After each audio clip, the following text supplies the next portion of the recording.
Olá pessoal, bem-vindos à nossa segunda aula de inglês instrumental, em que vamos dar continuidade à teoria sobre a análise de leitura de textos de forma instrumental. Na aula passada, nós vimos o que é essa leitura instrumental, algumas teorias relativas ao seu funcionamento. Agora nós vamos tratar especificamente do inglês instrumental, que é a mesma teoria, porém aplicada especificamente para textos em inglês. Então, mesmo que você não tenha pleno domínio do idioma, você será capaz de obter a ideia geral de um texto e extrair as informações que deseja. Então, inglês instrumental tem essas técnicas, né? E as técnicas principais que nós vamos identificar aqui, e nas próximas aulas vamos fazer isso de maneira prática, são uma abordagem do texto em que você busca identificar palavras-chave, a análise do gênero textual, ou seja, é um texto científico, é uma carta, é uma receita de bolo, não é? As estruturas gramaticais envolvidas nesse texto, a contextualização, o conhecimento prévio que você tem desse assunto. E esse talvez seja a chave para uma boa leitura instrumental. Ela funciona? Funciona. Mas é fundamental que você tenha algum conhecimento do assunto a ser abordado. Como já dissemos na aula anterior, é bom lembrar que isso se aplica a qualquer leitura de texto. Então, mesmo que você não queira aprender o idioma inglês, assistir a essas primeiras aulas do inglês instrumental vão lhe auxiliar na leitura e compreensão de textos dos mais variados assuntos. Então vamos ao que interessa. A primeira técnica que vamos salientar aqui é a técnica do skimming. Em geral a gente fala assim, skimming é uma leitura rápida para se buscar a ideia central de um texto. O cuidado que a gente tem que ter é com essa palavra rápida. Rápido aqui não quer dizer ler afoitamente, apressadamente. Rápido aqui significa não parar. É importante salientar que uma boa leitura tem um ritmo apropriado. Eu costumo brincar com meus alunos que ler é igual andar de bicicleta. Se vai rápido demais, cai. Se tentar pedalar devagar demais, também cai. Existe uma faixa de velocidade que é adequada para a melhor compreensão do texto. Veja bem, quando você faz um skimming, você toma o primeiro contato com o texto. Então você olha para o texto e observa tudo que ele tem como característica marcante. É claro, primeira coisa, o título, né? O título é fundamental, porque ele nos remete ao tema principal do texto. Você analisando a forma como o texto se apresenta, se tem imagens, se ele está em tópicos, se é mais dissertativo, se ele apresenta alguma estrutura do tipo repetitiva, como se fossem pequenos parágrafos, olha, isso remete a um poema. No nosso caso aqui, por exemplo, quando você olha para essa imagem, você imediatamente é remetido à ideia de quê? De uma receita. Então, se você está procurando uma receita, esse é um texto que talvez possa te interessar. Se você está procurando um texto sobre criação de galinhas, você olhando para esse texto, certamente vai identificar que não é um texto adequado. Então, na técnica de skimming, você passa dessa primeira observação geral e aí faz uma leitura sem parar, porém tenta identificar as palavras-chave. Então você vê aqui, claramente que tem 3 palavras que o autor destacou: Introduction, Ingredients, Directions. Mesmo que você não saiba inglês, você que está procurando uma receita e parece que esse texto então vai te atender, sabe do seu conhecimento prévio de mundo que as receitas têm o quê? Tem uma parte que pode te dar alguma orientação sobre que tipo de prato que é, certamente tem os ingredientes e o modo de preparo. Então aqui você percebe claramente que esse texto é uma receita e está dividido em 3 partes. Uma parte de introdução, a parte de ingredientes e direções. Ora, mas não é modo de preparo que tinha que estar escrito? Aqui a gente já começa a fazer um processo, que lá na frente nós vamos explicar melhor, que é o de inferência. Então, você começa a extrair o significado das palavras e adaptar o significado, ou seja, a palavra que é usada originalmente no inglês, para o nosso caso em português. Lá, esse autor usou direções. Pode ser que exista alguma outra forma de se dizer isso. Porém, nós usamos aqui, por exemplo, modo de preparo. E eu vou adaptar. Então, direções significa modo de preparo. Ok? Então, o skimming é isso. Você tenta buscar palavras-chave, palavras que se repetem, correto? Negritos, essas coisas que o autor vai destacando porque devem ser importantes. Aqui no caso, nós percebemos 3 negritos, 10, 45 e 4. Olhando de maneira bem rápida, a gente está lá escrito assim: minutes to prepare, minutes to cook, number of servings. Bom, tem palavrinhas aí que são cognatas ou muito parecidas com o português. O exemplo, minutos. Se você olhar claramente, você percebe que minutes deve se referir a minutos. E logo a seguir vem prepare. Ora, minutos de quê que você está querendo? Preparação, preparo, como queira. Então veja que o skimming começa a lhe dar essas informações que vão te dizer o seguinte: ora, se eu estou procurando uma receita para cozinhar um frango, assar um frango, fazer um frango, essa talvez seja uma receita interessante.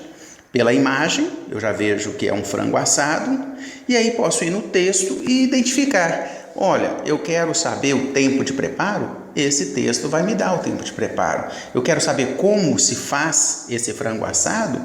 Esse frango assado aí vai me dar, né, essas informações. Então, skimming é isso. Para que serve? Para 2 coisas básicas. A primeira, saber se esse texto me interessa. Se eu estou procurando, novamente, se eu estou procurando o telefone de alguém, não vai ser aqui. Se eu quero saber como é que se cria frango, não vai ser esse texto. Mas se eu estou procurando informações sobre como se prepara um frango, achei um texto que pode ser interessante. Essa primeira leitura rápida também vai me dizer o seguinte: será que eu estou preparado para ler esse texto? Será que eu tenho conhecimento suficiente do tema para ler esse texto? Pessoas que estão acostumadas a cozinhar certamente vão ter mais facilidade, mesmo que dominem menos o idioma, do que outras que raramente vão à cozinha, como é o meu caso, por exemplo. Eu tenho muito mais dificuldade de identificar as palavras aqui, porque eu não sei o que se usa, quais são os utensílios, qual é a terminologia adequada, quais são os ingredientes que existem, Eu não sei identificar um cominho de um louro, de um açafrão, não faço a menor ideia de como é que se diferencia essas coisas. Então o skimming me dá essa informação que é fundamental. Ora, se eu não estiver preparado, primeira coisa que eu tenho que fazer antes de continuar a leitura, me preparar. Vou lá, pergunto à minha mãe, minha avó, um amigo que seja um bom gourmet lá, que goste de cozinhar, quais são os ingredientes que se usam para preparar um frango assado, quais são os utensílios mais usados, quais são as terminologias utilizadas e assim por diante. Quando eu estiver com toda essa informação, essa bagagem, eu posso voltar agora e ler o texto. Uma segunda técnica importante, fundamental, base, central no inglês instrumental é o scanning, que nada mais é do que uma leitura em que eu busco uma informação específica no texto. Não me interessa buscar os detalhes do texto, compreensão de cada palavra do texto. Eu preciso de uma informação, eu vou lá e busco. É um exemplo que nós temos aí, buscar uma palavra no dicionário. Eu não vou ler todos os verbetes existentes na letra A do meu dicionário. Eu vou lá e já busco, dentro de um conhecimento que eu tenho de manipulação de dicionário, onde encontrar aquele verbete e busco só a informação que está nele. Um outro exemplo é buscar lá no aeroporto, mesmo que você esteja fora do Brasil, eu quero saber qual é o voo, a que horas que o voo sai, qual é a companhia aérea. Eu, dominando um conhecimento básico de como é que se organiza essa informação, eu sou capaz de olhar uma tela de um computador ou de uma televisão, de um aeroporto e identificar. Eu não vou ficar lendo horário por horário, já vou na foto da companhia aérea ou no símbolo da companhia aérea, já procuro o nome da cidade e aí pulo os horários que não interessam, já busco o horário mais próximo daquele em que eu estou querendo e observo a informação relativa àquele voo. Se ele está no horário, se já posso fazer o check-in, se ele já está chegando, se ele já chegou e assim por diante. Então, o scanning é fundamental, por exemplo, para quem vai fazer uma prova de concurso. Muitas vezes é um texto enorme em que você tem 2, 3 perguntas e se você for tentar entender cada detalhe do texto, às vezes a segunda pergunta está no último parágrafo do texto que você leu inteirinho para chegar lá e descobrir que a resposta estava lá no último parágrafo, perdeu 10, 15 preciosos minutos do seu tempo do concurso. Nós vamos mostrar nas próximas aulas algumas dicas fundamentais para você poupar esse tempo e encontrar de maneira mais fácil essa informação. Outro conceito fundamental para o inglês instrumental e que vai auxiliar demais a leitura, a compreensão e a velocidade de entendimento, mesmo que você não domine o idioma, é saber que existem cognatos. Cognato nada mais é do que uma palavra que ela parece com uma do português e não é que na verdade ela tem o mesmo significado ou um significado muito próximo. O exemplo de program, que parece muito com uma palavra do português chamada programa. E para nossa sorte, não só ela tem esse mesmo significado, como se comporta da mesma forma. Por que isso? Porque apesar do inglês ser de origem anglo-saxônica e a nossa língua ser de origem latina, como os romanos dominaram a Bretanha por muitos anos, eles têm uma grande influência do latim também. E para quem está fazendo mestrado ou doutorado, uma sorte ainda maior. Por quê? Porque geralmente a escrita científica ela é muito mais rigorosa e muito mais formal. Então, eles usam palavras de origem latina, de origem grega, com muito maior frequência. Há estudos que indicam que aproximadamente 50% das palavras do inglês são cognatas com palavras do português. Levando isso para um inglês científico, esse número chega a alcançar 70%, dependendo da área. E isso é muito bom para a gente. Quando a gente começa um cursinho de inglês, uma das primeiras coisas que os professores nos ensinam são as famosas listas de falsos cognatos, que são palavras que parecem, porém não significam a mesma coisa, né? O exemplo que nós temos aqui, intend. Intend significa pretender. E existe uma palavra, olha que coisa maluca, existe o pretend, que não tem nada a ver com pretender, significa meramente fingir. E aí a gente fica batendo cabeça porque existem palavras que são falsos cognatos, então eu posso errar, mas elas são uma quantidade mínima. Então a minha primeira dica para você: esqueça que existe falso cognato. Parta do princípio de que aquela palavra realmente significa aquilo que ela parece significar. Você vai errar. Sim, vai errar, mas numa fração mínima de vezes, em relação ao número de vezes que você vai acertar. E o contexto certamente vai lhe ajudar a separar os falsos cognatos daquelas palavras que realmente são cognatas. Portanto, não precisa ter preocupação com falsos cognatos. Eles existem e você vai aprender a separá-los com o tempo. Mais importante do que o falso cognato é o que a gente chama de ambiguidade lexical. Inclusive tem no site lá www.ficoumaisfacil.com.br ou ficou mais fácil .pt, exercícios sobre ambiguidade lexical e uma teoria lá explicando o que é isso, etc. De maneira rápida é o seguinte: da mesma forma como o português, existem palavras no inglês que elas têm mais de um significado, dependendo do contexto. Na verdade, eu costumo brincar com meus alunos que não existe tradução de uma palavra. Sempre que eles me perguntam assim, professor, como é que eu falo manga em inglês? Aí eu pergunto para eles, qual o contexto? Por quê? Porque manga pode ser uma fruta, como pode ser a parte de uma blusa. Então, da mesma forma, em inglês, né, se você pergunta assim, professor, qual que é a tradução de turkey? Vai depender. Se você estiver falando de um contexto geográfico, se refere ao país Turquia. Se você estiver falando sobre animais, se refere a um animal chamado peru. E para piorar, peru em português pode ser um animal ou um país. Uma daquelas coisas que só quem estuda línguas passa por isso.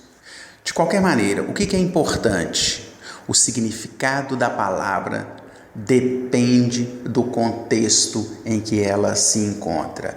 Então, eu sei separar a palavra manga, fruta, da palavra manga, parte da blusa, se dentro do contexto eu estou falando sobre corte, costura, vestuário, moda, ou estou falando de comida, frutas, sucos, coisas desse gênero. Ok? Então, tem que estar com a mente aberta para essas ambiguidades que podem existir. Lembrando que um idioma não é o outro com palavras diferentes. Então, o próprio comportamento da palavra pode ser diferente. Fazer essa leitura com a cabeça aberta, lembrando que essa palavra, mas eu já estudei lá atrás, que manga era parte de uma roupa, como é que agora isso é um negócio de comer? Ora, quem estuda línguas tem que ter a cabeça aberta para manga pode significar isso, mas ela pode ter outros significados. Então, se me causou estranheza aqui nesse contexto, eu busco dentro de um processo que nós chamamos de inferência o significado daquela palavra dentro daquele contexto específico. Um exemplo aqui para vocês. Tem aqui, minutes to prepare. Coquinatos. Minutos para preparo, 10. E aí vem um tal de minutes to cook. Minutes novamente, minutos. O que será que significa esse cook? Eu poderia parar a minha leitura, buscar um dicionário, ler isso aí e encontrar a tradução. Nem sempre isso é possível ou desejável, né? Se eu estiver fazendo uma prova num concurso e esse concurso não permitir o uso de dicionários, o que eu vou fazer? Se eu tiver um tempo apertado, né? Eu tenho um texto muito longo, eu não tenho muito tempo para ler esse texto, eu não posso ficar parando a leitura. E também interromper essa leitura, fazer com que essa leitura aconteça de maneira muito truncada, dificulta o processo de compreensão. Vou dar só um exemplozinho aqui para vocês, que é essa história da bicicleta. Imagina eu lendo esse texto assim, galinha com mostarda. Mesmo que eu não tivesse indo ao dicionário, só lendo muito devagar, isso já interferiria na compreensão global. Quando eu estivesse lá na metade do texto, eu já nem lembro mais o que está no início do parágrafo. Se for um dicionário, pior ainda, eu parei, fui ao dicionário, esse tempo que eu perdi buscando essa palavra no dicionário, encontrando a palavra, lendo um tanto de coisas que ela pode significar, quando eu volto ao texto, eu já perdi a ideia central daquele texto. Então, o ideal é fazer uma inferência, ou seja, eu vou buscar dentro do meu conhecimento de mundo um significado para aquela palavra, eu vou dar o significado a ela e verificar se isso faz sentido, se deu certo. Claro que com o tempo, no texto, se essa palavra fosse repetindo, vou fazendo os ajustes, vou refinando a sua compreensão. Então, vejamos aqui, cook. Ora, apareceu o número 45 na frente. Eu tenho embaixo, number of servings, 4. Eu tenho o número 10, que é de preparo. Servir, 4, deve ser porções, 4 porções. Do que sobrou que falta de conhecimento de mundo sobre preparo de frango assado? o tempo para assar esse frango. Então, é muito possível que a palavra cook se refira a cozinhar, assar, fritar, seja lá o que for. Nesse caso aqui, é muito provável que signifique assar. O que eu faço? Em vez de ficar preocupado em ir ao dicionário, eu assumo assar como um significado correto, continuo a leitura do texto. Se esse significado for adequado para a continuidade do texto, eu passo agora a incorporá-lo como uma tradução para cook. Se começar a ficar estranho demais, eu vou fazendo os ajustes até que eu encontro a real tradução para a palavra cook. Esse é o processo de inferência. Quanto mais você tentar encontrar os significados a partir de associação com o contexto, em vez de buscar o dicionário, mais rápida, melhor vai se tornar a sua leitura. Na próxima aula, nós vamos dar continuidade a essa teoria e começar alguns exercícios práticos para uma melhor leitura instrumental, ok? Espero que tenham gostado da aula. Essa apresentação de hoje está disponível na versão PDF. Você pode fazer o download, imprimir para leitura, para estudo posterior. Pode assistir essas aulas quantas vezes você quiser. Está lá no www.ficoumaisfacil.com.br. Além disso, você vai encontrar lá no site exercícios, gramática, de maneira bem simplificada, nada complicado, para uma leitura instrumental, para coisa rápida. Eu preciso conseguir ler e entender textos em poucos meses. Eu não posso ficar muitos anos na escola. Então, a apresentação da gramática é feita de maneira muito simplificada para que isso seja possível. Muito obrigado pela atenção. Até o nosso próximo encontro com a aula 3. Um abraço.